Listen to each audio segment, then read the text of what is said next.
Welcome, everyone. I'm Ray Maietta, president of ResearchTalk, joined today by a few of my esteemed colleagues who will introduce themselves briefly. But our ResearchTalk Qualitative Scholar Conversations today will focus on a course offered at our Qualitative Research Summer Intensive. The title of that course is Designing, Executing, and Presenting Mixed Methods Research Projects. And that course is co-taught by Kevin Swartout and Wilson Palacios. Both of them are here with us, and they will introduce themselves in a moment. The course is offered Thursday and Friday. It's a two-day course, July 25th and 26th. Enrollment is ongoing at ResearchTalk.com. And my colleagues, Jeff Petruzzelli and Paul Mihas, will both give a brief introduction of themselves, and then Paul will start our conversation with Wilson and Kevin. So, Jeff. Hello, I'm Jeff Petruzzelli with ResearchTalk. I'm a qualitative research specialist here and looking forward to today's conversation. So I'm Paul Mihas. I'm a consultant with ResearchTalk, and I'm also the assistant director of qualitative and mixed methods research at the Odum Institute for Research and Social Science at UNC Chapel Hill.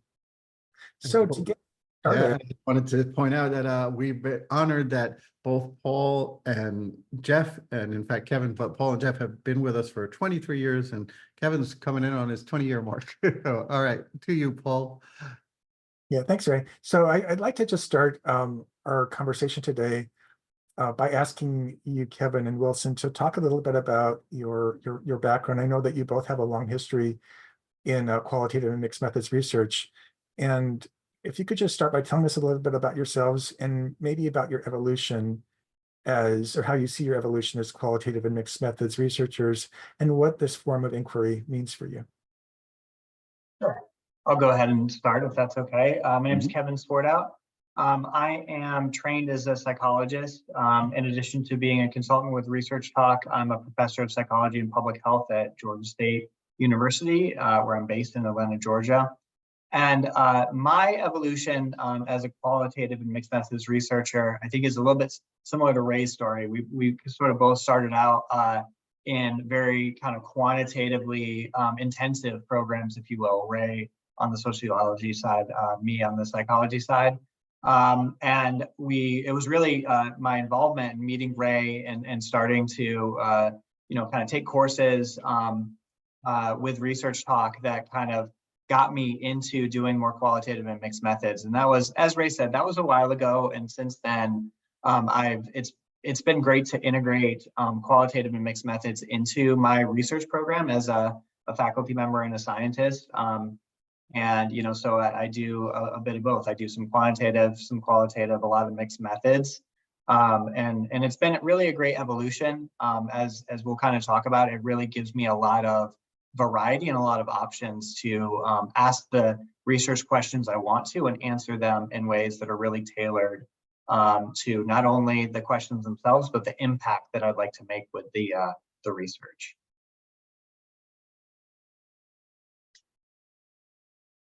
Thanks, Kevin. Great. I'll take it as my cue. Oh, sorry, Wilson, go ahead. Hello, everyone. I'm Wilson Palacios, associate professor here at the University of Massachusetts Lowell in the School of Criminology and Justice Studies.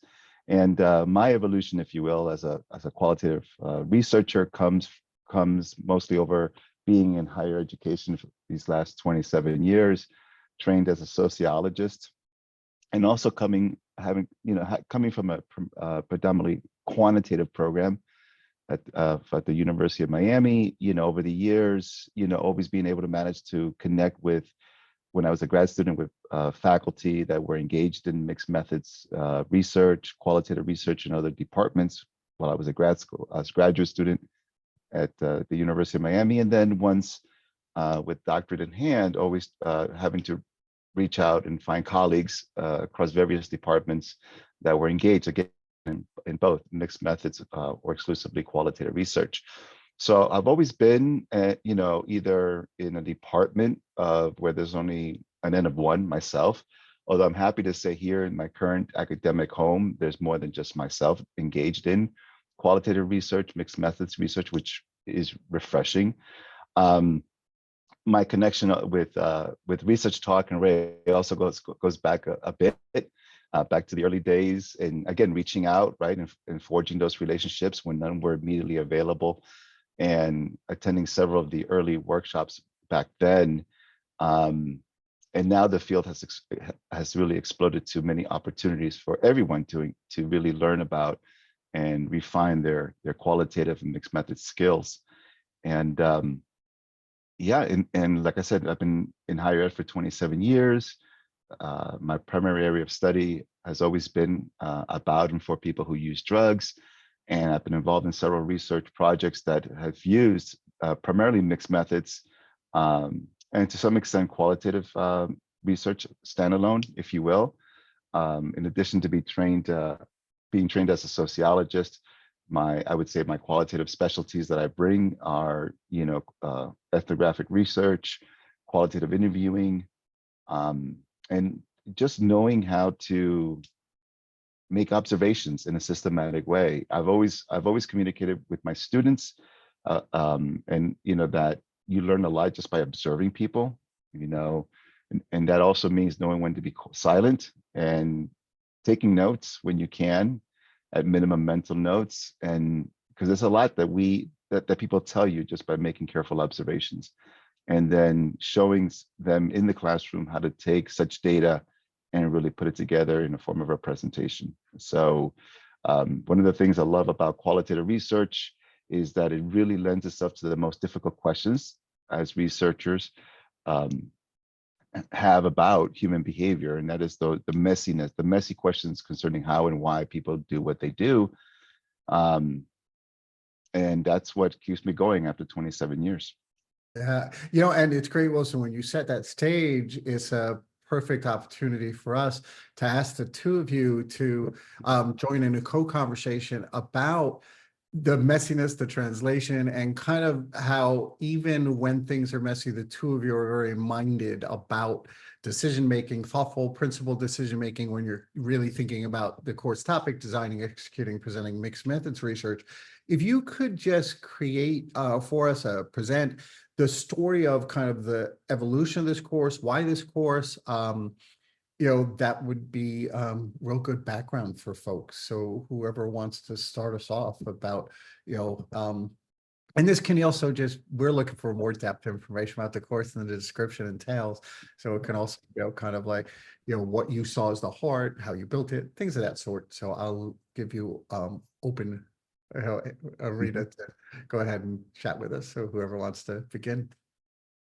Yeah, maybe I'll kick us off, and then I'll pass it over to Wilson. So, we've been teaching, or I should say, ResearchTalk has been offering courses on mixed methods research at the summer intensive for several years now. It's really a staple. And I've taught many different iterations of the mixed methods course at the intensive, and it's always great. It's been really popular, and we've got a lot of researchers at various stages of their career that are really interested in either kind of continuing their mixed methods work, or sort of like a lot of us did, sort of introducing it to an already kind of flourishing research program, whether they've been focused mainly on qualitative before kind of coming to the intensive, or quantitative. Obviously mixed methods kind of has a lot to offer people, and again, kind of increases their options. It's really, I think, evolved. This course has evolved to what it is today through really learning from participants. I think people who sign up for the course, they get a lot out of it. They do tend to stay in touch. Like, thanks to Jeff for forwarding me, the emails that come into the ResearchTalk inbox from participants in the mixed methods courses going back several years about how they're getting their research published, they're getting their grants funded. So there's just been a lot of productivity that's come out of the course. And we've sort of fed that back in, like what's really kind of landed, what do people tell us has been most useful, and how do we kind of refine the course moving forward. To Ray's point, we really currently focus on the kind of design, execution, presentation, and decision making involved in mixed methods, because those are the places, the real high leverage pressure points in a research process, especially a mixed methods research project that has so many moving parts. Obviously, you've got the qualitative and the quantitative, but those data have to talk to each other one way or another. You just can't have a standalone qualitative component and a standalone quantitative component. They need to be mixed, right? It's in the name. So really just being intentional about how we instruct students to do that. There's no right or wrong way, but we give examples from our research. We give examples that have worked for us in the past, and we give people ideas for how to approach those decision-making processes. Wilson, what do you think? I know you kind of bring a lot of different elements to the course. Yeah, that's great. So a couple of things, Kevin, you just mentioned. I really want to go back and hone in on a couple of key words that you used, and that hopefully folks that are viewing us, would consider, or probably maybe thinking, why should I jump in and register for this course? When I have so many other choices. The key here is what Kevin just said: decision making. Okay, decision making. Yeah, there are a lot of handbooks, a lot of books, articles you can download, read, podcasts, numerous podcasts, a lot of sources, more sources than ever on qualitative research in general, mixed methods in particular. But very few of them actually talk about decision making. When it comes to qualitative research, mixed methods, and the decision making is no different than you would have in quantitative research. For some reason, people tend to think that even those that have been primarily trained in quantitative research, that the decision making that is required, that's needed for a mixed methods research project changes. No, it's not. I mean, the words may change, but we communicate the same thing. So, it's really an emphasis on decision making. Now, that decision making in this course focuses on that, in particular, focusing on data stream. It's very important, as Kevin, you just mentioned, right, that we emphasize in this course that the data streams, if you will, do have to communicate to one another. It's been my experience that, in the past, and I've seen this as having served as a reviewer on grants at many levels, is that people put together a mixed methods proposal, and clearly you can tell just by the illustration or the visual that's included, hopefully, in the proposal, that there is no communication in these data streams. Typically, something to the effect of, I'm going to administer a survey to 250 people and do a subsample of 50 interviews, or a subsample of 2 focus groups consisting of 10 participants apiece. And that's it. There's no emphasis on the data stream, how one informs the other or whatnot. So definitely emphasis in this course, decision making, in particular data stream, and how those need to communicate, and the pitfalls to avoid there, in terms of, you really want to be very clear. And then in doing so, you show intent. Are you, given what you're proposing, right, are you providing the intentional steps clearly and succinctly, right, that really brings everything together? So, and again, what's going back to what I said in my intro, what keeps me going is that all this is really like a puzzle. And so what you're proposing here is that you're, really investigating what I call the messiness of what we do, meaning human behavior. And so that's why it's uber important why your decision making has to be clear, data streams have to be crystal clear, and you have to show intent in what you're proposing to do. This is beautiful, Wilson. And when we were discussing kind of the course together as a team and thinking through, last year, the two of you co-taught a similar course, but it was mixed methods and qualitative. And one of the things that we talked about in the brief was, well, that's great, and there certainly are wonderful principles that marry. We talked about wanting to create more space for conversation.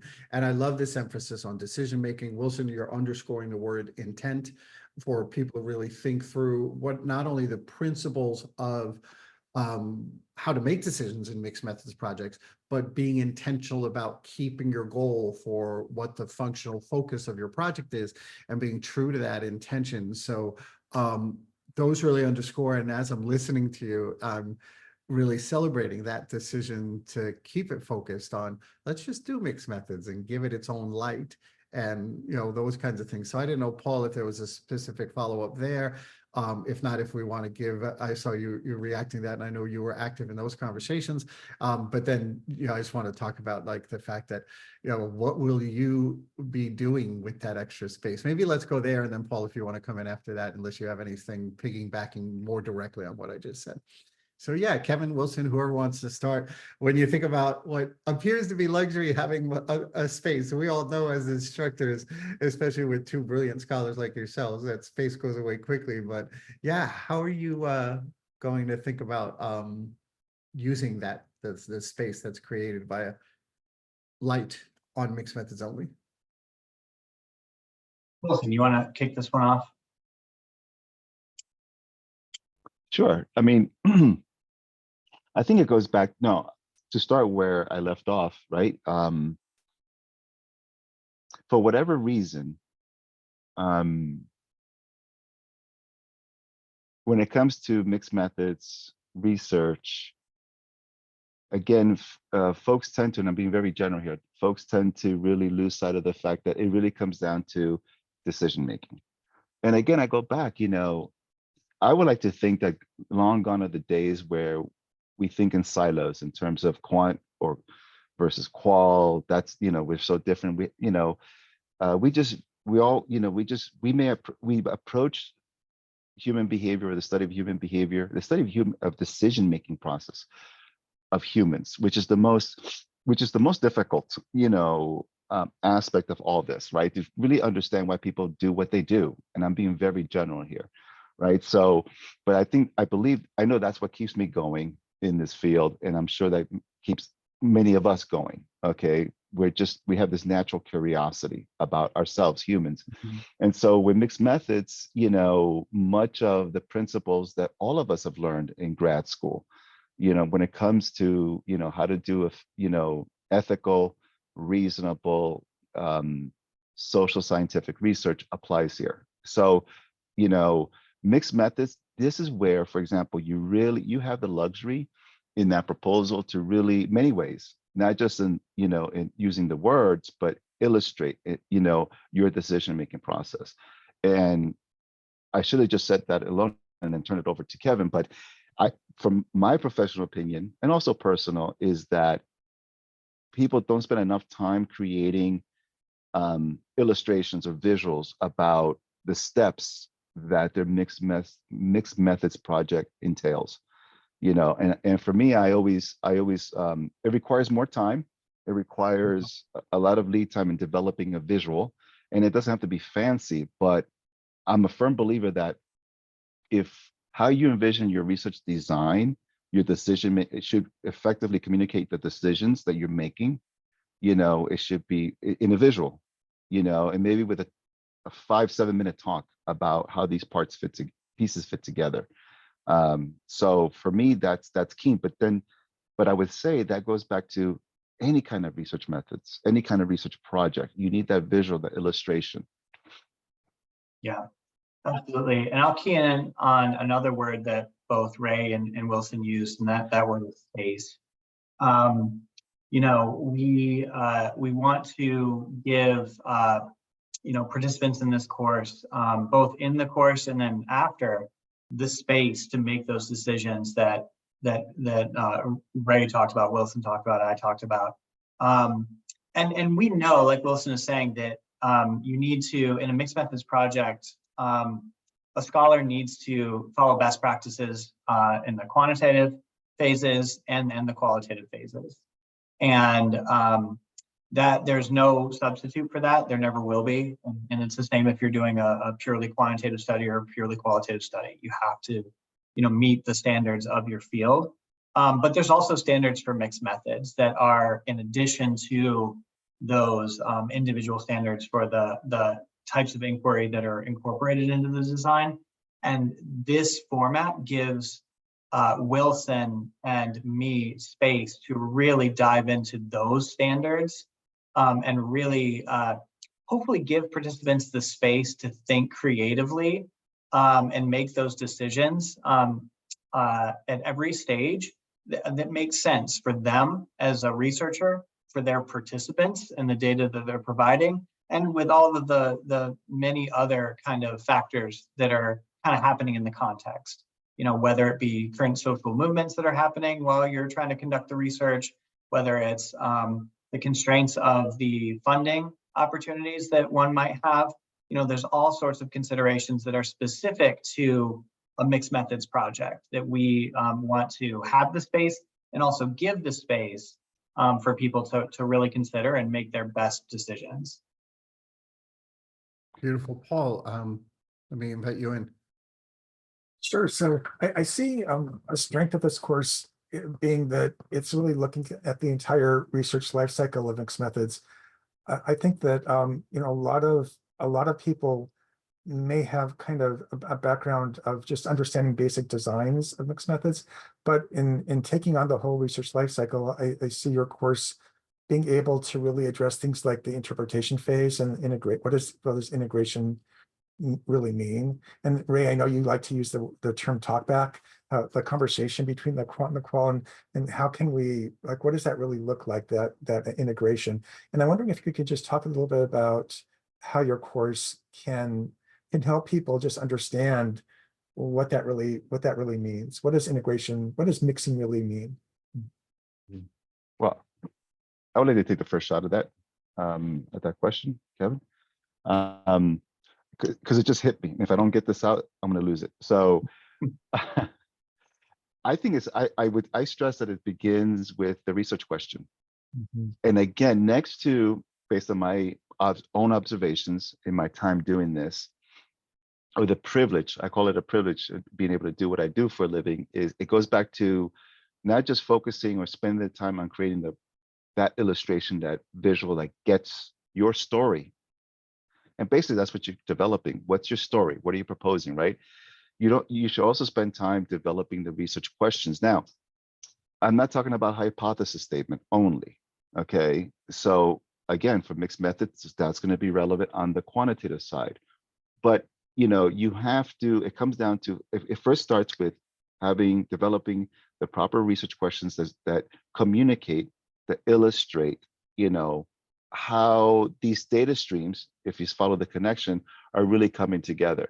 And I find that oftentimes one doesn't spend enough time on crafting specific research questions, because they will change and they should change depending on the quant and the qual data streams. And that's where, for example, as a reviewer, when I've reviewed grant proposals, I hone in on, you know, research questions. And often that's where I can find mistakes, and I can tell if the person who has submitted the proposal spent enough time really thinking through about his or her or their proposed research. Mm-hmm. So for me, it begins with that research questions. I love that point, Wilson. It's interesting too, when research questions and titles are so telling. Right. And consult with folks, oftentimes we'll ask them, when did you declare that research question? When did you declare that title? And people oftentimes don't let those evolve and they don't revisit them, but you both will address how complex the design phases are. And right, Kevin, as you're doing that development, it's so instructive to the integration that Paul's addressing. As you go, let me you know, have you kind of follow on the wisdom that Wilson just shared. Yeah, absolutely. And it's a great question. Going back to the conversation about intentionality that Wilson raised, a key point in the course that runs through the 2 days is being intentional about the integration. So like Wilson is saying, knowing from the start where those integration points will happen between your qualitative and quantitative inquiry. It could be at the stage of generating the research questions. It could be at the stage of data collection, could be during analysis, it could be during interpretation. But you know, unfortunately, a lot of researchers who, especially when they first get into mixed methods, they think that if they collect both qualitative and quantitative data, then the integration will just happen and that they have a mixed methods project. That is not the case. It is really important to be intentional about those integration points, but also to be flexible, like Ray and Wilson are saying. Like, as data come in, you've got this hallmark from qualitative of, emergent design. So, always kind of keeping your eyes open and always being willing to kind of revisit kind of where you think that integration will happen at what phase of the project, just at the end of the day to make sure that it does happen. And what I like to say in the course, a little foreshadowing, is if you, and again, we don't offer checklists, we don't offer like, a step-by-step guide, because every project is different, every research question is different. However, if you generally follow the advice that Wilson and I give in terms of being intentional about that integration that Paul is saying, we do guarantee that you will have integrated findings. You will just have to, as long as you kind of take into account and just plan. We talk about it as planning for integration instead of just assuming it's going to. Yeah. Paul, anything any else you wanted to, were you curious about in that regard? Well, no, I just love that language, Kevin, of planning for integration rather than just assuming that it's going to happen passively. I really love that. Thank you. Yeah, and Jeff, how about you? What kinds of things are you thinking as you're listening to Wilson and Kevin give us more information on the topic? Yeah, I was just looking over the course description, and you talk about how as researchers we have to anticipate surprises and deal with emergent situations. And I think that really ties into the discussions of decision making that we've been having so far. So I was wondering if you could maybe just give us a little preview about how the decisions we make throughout the process kind of prepare us for these unanticipated issues and surprises. I felt like taking your course last year where it was qualitative and mixed methods, I felt like that was a really big part, kind of preparing for what might not necessarily go wrong, but what might go in a different direction. So if we could hear a little bit about that specifically for mixed methods, that would be great. I like to take the first at that. So because again, I'm going to lose it. I already have it. It's like we're all syncing up here. So listen, it goes back with communication. Communication. And maybe because this is I'm the qualitative researcher coming out in me, the ethnographer, the student of life, being the observer of humans. I find it's based on my experience that, researchers, once they get the proposal funded, they get the award, they're out collecting data, no one talks to one another. You have to talk to your data collectors. You have to talk to your doctoral students. Even if this is for a dissertation award and you're it, you are everything, right? You're the project manager, you have all these multiple roles. Well, I'm sure, hopefully, knock on wood, you have a positive relationship with your major professor. You're talking to that person or other grad students. But my point is if you're in a team, you have to talk to each other. It's not the quantitative team that are doing the surveys, we're doing the interviews, and you have to communicate, because that's where you're going to find out early on what works, what doesn't work. That's where you're going to find out in your fabulous mixed methods illustration that's funded now, if you have to pivot, because after all, you're dealing with the messiness of humans and the settings, by the way. So in this course, we talk about, these aspects. And like Kevin said, we don't give you a recipe because it does for how to, because it does change. I would say, and Kevin, you can disagree maybe, we do give you best practices where number one, I would put, right, communication, so you have to talk to one another. And that means, by the way, invest the time. I know it's, you're out collecting data, all day long. You got to talk to the teams, you have to talk to one another.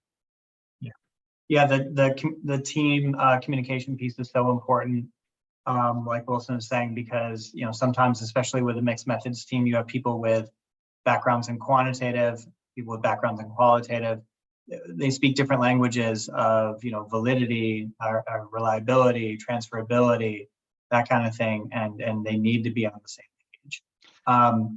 Kind of adding to that, a couple other examples that we help participants guard against are one that I already mentioned in response to Paul's question, and that's not planning for integration. So that is a potential pitfall that we've seen people time and time again run into. They get to the end of their study and they have a qualitative study and a quantitative study. They don't have a mixed method study, even though that's what they were hoping for. And I'll add another, and that is, especially when things don't go as planned, and this is real world research with real people and on typically real social issues. Sometimes things don't go as planned. Sometimes participant recruitment, either on the quantitative side or the qualitative side, doesn't go as planned. Sometimes we don't have the sample sizes that we hoped for. Sometimes we don't have the sample representativeness that we initially planned for. And I will say it's really important again to be emergent with sort of the expectations and how we kind of couch the research, because at the end of the day, even though it's a mixed method study, it needs to, again, kind of live up to the standards of legitimacy for each of the forms of inquiry that we're using. So for example, if you conduct a survey on the quantitative side, a series of interviews on the qualitative side, you plan to mix them together, great. That would be a great, kind of structure for a mixed methods project. But if you don't have, say the sample size on the survey side, you have more of a pilot sample, you're going to need to adjust to kind of talk about it as more, formative. If you try to just hold it up and say, well, it's a mixed method, so therefore the rigor is already there because I did both qualitative and quantitative, it's not really going to work out. So again, you have to meet those standards. And Wilson and I, like Wilson said, we will share with you the best practices for how to talk about this and how to present it. Because again, at that presentation phase, at the end of the kind of research life cycle, like Paul said, it's really important to accurately, kind of interpret and present those findings in context. So, and that's really great. And I know participants really benefit from that portion, because that's what a lot of courses and a lot of textbooks, they don't cover that presentation. They talk about the nuts and bolts of the research steps, but they don't really talk about sort of how to contextualize the findings on the back end and really, help people to care about them, help people to understand them, and help them to have, the greatest impact possible. Because at the end of the day, that's why, I think really most everyone engaged in mixed methods research is doing it because they want to have a positive impact on their field and on, society in general, ultimately. It's great listening to the two of you. First off, it shows this is really a full course. These 2 days are great. The space is necessary. When we think about, as we draw to a close here, folks in the course, and then kind of thinking through what we call, Wilson, we may start with Kevin here, because this is what we call the Kevin question. I don't know if you know the question. Kevin knows what it is, but we're curious for folks in the course, what do you envision kind of for them after they go? They may be early and they may kind of like, all right, I'm going to take what I learned and kind of get my illustration going, get my design flowing, or I've got this project kind of in development. What might be different for them? Your course is Thursday, Friday. Hopefully people give themselves the weekend off. So on Monday, when they come back, I tried to underscore Monday like you do, Kev. What might that look like as they go back? Oh, yeah. And I guess I'm going to talk to you, Kev. I don't know if I ever asked you the Kevin question. And then if Wilson closes out. Oh, yeah. Yeah, well, what I hope, and as you alluded to, Ray, people are at different phases in their careers. So they will take sort of different things. Someone might be, kind of, I hope that they move forward in their research. So if they're, say, a graduate student, I hope they feel even more confident in getting that dissertation proposal across the finish line. If you're kind of like myself and Wilson, and you've sort of been around the faculty block for a while, but you've never submitted a mixed methods grant, I hope that they get the information to kind of fill out that approach section and get that grant submitted to whatever funder they're hoping to get it funded through. And everywhere in between, if it's a paper, if it's a conference presentation, if it's a book or a book chapter. I hope we can help people move forward and have more tools in their tool belt to get those things moving and to get thinking about their options, for addressing their research questions and moving their scholarship forward. That's beautiful. Wilson, give us your thoughts as we kind of draw to a close here. Yeah.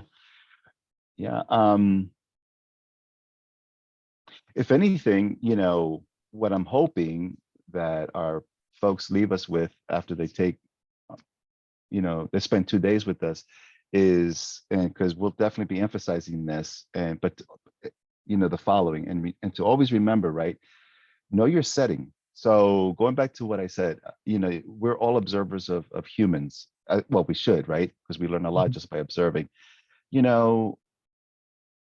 Get to know your setting. If you're proposing a mixed methods research in a school or schools, in a community center, in a drug treatment facility, which is a place that I know very well because of the people that I work with, a house of corrections, a jail, a police, etc. Know your setting. Even if you've been doing this, if you're like Kevin and I, you've been out for a while and you're planning to professionally pivot to do more mixed methods, you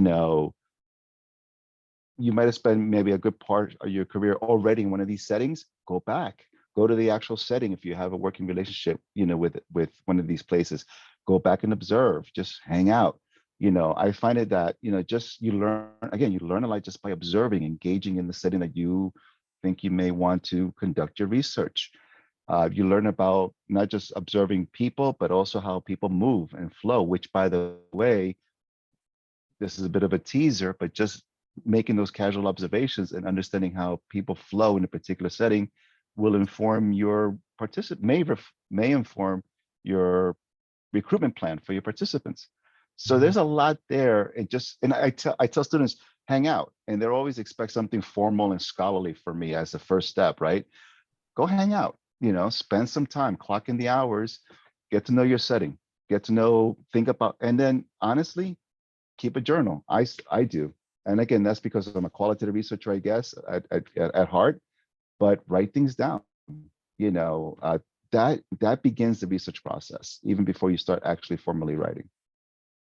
Yeah, it's great, kind of keeping an active mind as we go. It's Yeah. wonderful.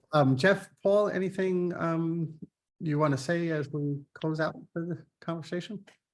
No, I just wanted to emphasize the fact that mixed methods is such a big area of research, right? And we all have so much to learn about it. There's just a never-ending ways of doing this work, and so I think even if somebody's been working in academia or in research for decades, has something to learn here. So I want to just kind of emphasize the fact that we're all on this path of kind of gaining more wisdom. Beautiful. Jeff? Yeah, I just want to thank you both for your time today, and definitely really looking forward to the course. I think it's a nice addition to our schedule, particularly adding the design piece, as you mentioned, Kevin. That's something that we haven't touched on too much, but in past courses. So I really like that addition, and I think that that'll be very helpful for people.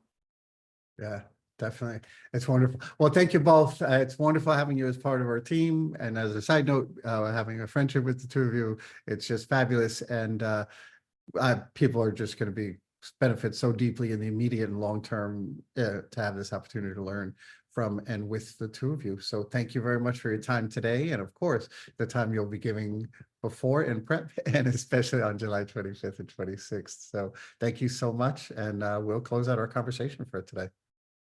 Thanks a lot. Thank you.